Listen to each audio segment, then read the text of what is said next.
Pasta forno is one of my go-to dishes. Basically, it means pasta that's cooked in the oven. Whether it's lasagna, cannelloni, penne, whatever it is, it's a delicious dish, really filling and really quick and easy to do. Now, it starts with some onions that I'm sweating off nice and gently in a pan with some olive oil, so they're nice and soft and sweet.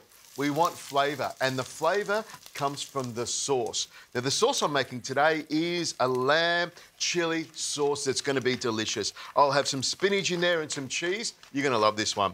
Now, the onions and garlic, as I've said, are sweating off beautifully, so they'll be nice and soft now. I'm adding some chilli, which I love to put in there. My kids are teenagers. They love chilli, but if you've got little ones, take the chilli out, trust me. And I need some garlic to go in there. So I've peeled this garlic and I'll chop it nice and thinly like this, all the way through there. I don't mind a few chunks of garlic in there. To me, picking them up with a fork is what I like, so you can taste them. Garlic goes in there, some oregano that's dried as well. And this is something that I like to put in my sauce. It's anchovy. A lot of people don't like anchovy, but it gives it a lovely salty flavour. And as the anchovy cooks, it falls apart. So everyone's going to know that it tastes really nice, but you don't have the little pieces of fish in there. That smells fantastic, and I love the smell of the anchovy in there.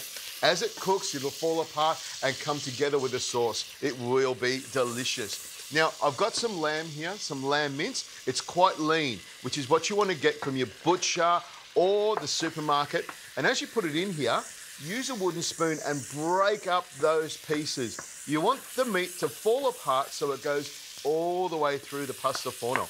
Now, break it up like this over a hot stove. If you want to leave the lamb a little bit chunky, that's up to you, but I like to break it up as much as I can. And another little trick is you can grab the lamb and push it against the side of the pot here, and that helps to break it up as well. Now, whenever I add meat, I always add salt, because salt loves meat and meat loves salt. So a good pinch of salt in there, and while I'm here, I'll twist the pepper mill here and make sure it's nicely seasoned. I'll just stir this lamb around a bit, and you can see that as it heats up, it starts to break up itself as well. Now, I've got some basil here, so I like to add a few leaves of basil as it's cooking. It's a beautiful flavour, the basil, so I add it in there now, and it comes together beautifully. It's all about the sauce. If you can get this sauce right, it's just a matter of adding the pasta to it and popping it into the oven. Now, another little ingredient that I like to add that gives it more flavour is butter. Just a little bit of butter in here, and that helps to smooth it out. For me, butter adds so much flavour and rounds off everything. It's almost as good as adding cheese. Now, that's starting to brown off nicely now, and the lamb is starting to break apart. That's what I'm looking for.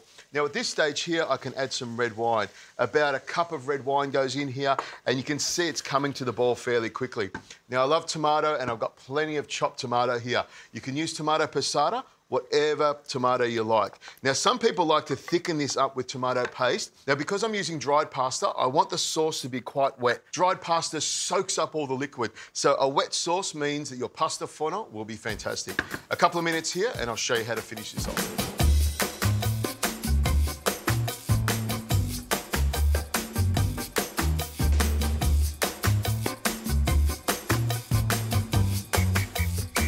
Now, the sauce has been simmering away for about 20 minutes, and it's a good time now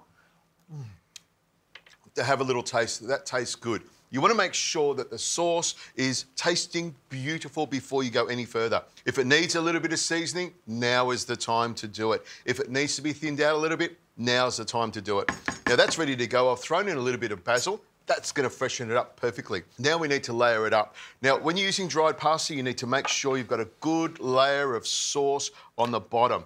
That dried pasta will soak up that liquid, so I can't stress enough how much you need to have a good layer of sauce. That's looking great. Lots of meat in there, lots of tomato, and you can see that basil as well. Now, I'm using this curly lasagna sheets. I love using these. They've got a great little shape to them, and they cook really well. And the beauty of them is they fit perfectly in my tray. Now, I run a layer across the bottom here like this, and it's okay if you overlap them. And then I pop some sauce over the top. That will make sure that it's going to start cooking almost as soon as it goes into the oven. Once you've got the sauce in there, spread them out with the back of a ladle to make sure those pasta sheets are really well covered. And now here's the fun part, just layering it up with your favourite ingredients. I'm using some Kalamata olives that are pitted, and I've got some mortadella here. I love using mortadella, but you can use salami, ham, whatever you've got in the fridge. But the flavour of mortadella, believe me, is outstanding.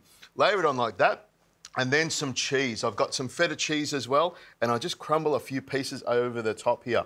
You can use whatever cheese, but the saltiness of the feta cheese is outstanding. Now, a little bit more sauce goes on the top here, and then another layer of sheets, and then spread them all out here. Now, you can use any ingredients you want, and the ingredients I'm using here are delicious. Some spinach goes over here. This spinach will wilt down beautifully and give me a lovely green layer. A little bit of sauce over the top here. That should soften this spinach and get it going. Now, we love cheese, so I'll put a little layer of mozzarella cheese through the middle here. This is going to make it really, really delicious. And of course, another layer of sheets over the top here, and then another layer of sauce over the top, and that should finish it all off. Just make sure it's spread around beautifully.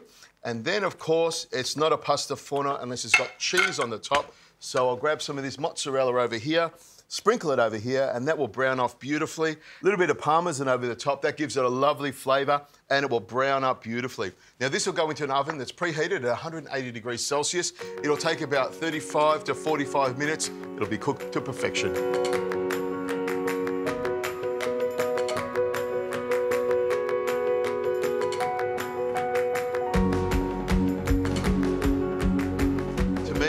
Golden, crusty, cheesy top is the best part. Well, it's almost the best part.